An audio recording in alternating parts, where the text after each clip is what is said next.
Baru pacaran saja sudah melakukan kekerasan. Bagaimana nanti kalau sudah menikah? Kalimat ini yang kini paling sering diterima FA. Kalimat yang justru tidak menyembuhkan luka batinnya, sakit hatinya, marahnya, dan traumanya. FA, gadis 24 tahun, korban kekerasan sang pacar. Meski sudah memilih sikap tegas mengakhiri hubungannya dengan sang mantan, FA masih belum bisa melupakan kekerasan yang ia alami. Iya, fisik dia ngejambak, terus ditarik terus dikebawahin gitu, gimana sih? Gitu.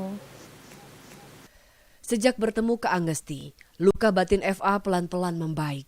Angesti Putri Ageng yang sejak beberapa bulan ini menjadi dokter penyembuh kejiwaan FA. Angisnya sendiri tuh lebih ada mau ketemu dia lagi gimana, mau ditemenin apa enggak gitu. Dia lebih ngasih saran-saran seperti itu gitu, lebih ngebalikin ke akunya, lebih nanya ke akunya sendiri gitu.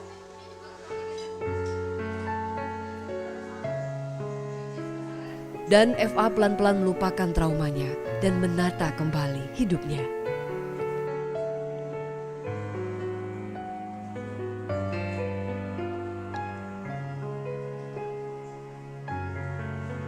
Cuman kalau misalkan sama cowok lagi, trauma sih enggak. Cuman kalau misalkan lebih kayak hati-hati gitu loh kalau sama cowok. Kalau mancing, lebih kepada mancing emosinya dia gimana. Kalau dia marah tuh kayak gimana gitu, ngeliat aja sih. Tapi sayangnya, tidak semua perempuan seperti FA mau menceritakan kekerasan yang ia alami kepada orang lain. Bahkan bertemu psikolog seperti Kak Anges.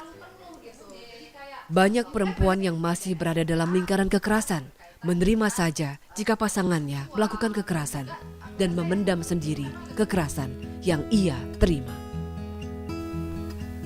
Angesti Putri Ageng ingin menggugah semua perempuan bahwa kita tidak berhak sedikit pun mendapatkan perlakuan kekerasan, baik itu secara fisik maupun verbal, dari siapapun, apalagi dari pasangan.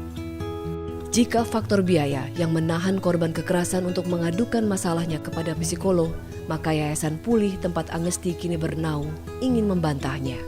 Anggapan jasa psikolog mahal tidak berlaku di Pulih. Jadi Yayasan Pulih itu berdirinya tahun 2002.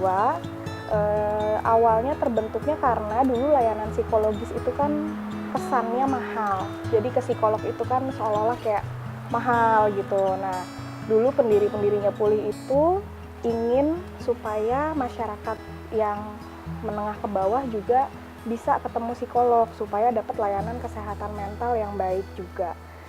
Jadi atas dasar itu makanya didirikan Pulih ini, lembaga yang bergeraknya di psikologis, pemulihan psikologis, tapi harganya tuh terjangkau gitu buat masyarakat yang memang nggak punya uang gitu. Bertemu dengan banyak korban kekerasan, psikolog berusia 29 tahun ini tidak bisa menyamaratakan pola penyembuhan mereka. Kalau dibilang seiring waktu berkurang, umumnya sih memang iya, karena kan sebenarnya orang itu punya daya tahan sendiri ya. Semua orang tuh punya resiliensi. Itu istilahnya adalah maksudnya daya bangkit. Ketika mengalami sesuatu, seseorang tuh pasti punya daya untuk bangkit lagi. Itu setiap orang ada.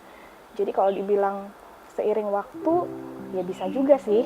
Cuman kan proses konseling tuh membantu sekali untuk dia bisa lebih cepat terjadi pemulihan. Seperti itu.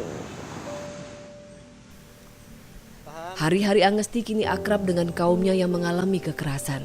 Dipukul suami, dilecehkan secara fisik dan verbal, bahkan diperkosa, di rumah, di tempat kerja, di jalan. Karena kebanyakan orang trauma itu menyalahkan diri sendiri. Misalnya, wah gara-gara aku nih, gara-gara aku pakai rok pendek misalnya aku jadi mengalami perkosaan.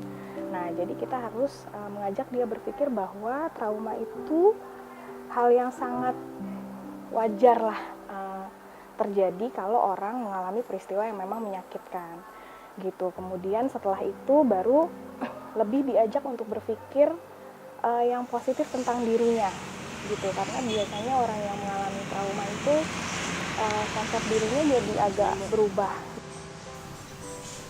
Kesabaran dan ketenangan Angesti sebagai psikolog diperlukan saat menghadapi pasien-pasiennya yang sakit secara mental. Jadi ada dua hal nih ya yang berpengaruh. Yang pertama itu kepribadian si orang yang bersangkutan. Kalau kepribadian yang satu memang cenderung lebih tough misalnya gitu, terus yang satu memang kepribadiannya lebih relatif lebih dependent, ya itu pasti mempengaruhi juga bagaimana efeknya pada dia. Kemudian yang kedua itu lingkungannya. Kalau yang satu lingkungannya support, misalnya orang tuanya dukung, kakaknya nemenin ketika dia sedih, teman-temannya ada.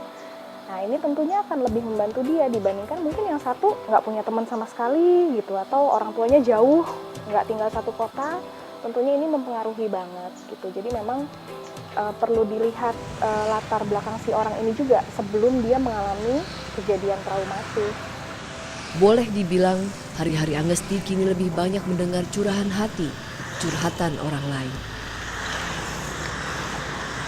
Curhat itu singkatannya kalau nggak salah curahan hati ya, kalau kata ABG zaman sekarang. Ya, curhat itu kan pada dasarnya mengeluarkan apa yang dirasakan gitu.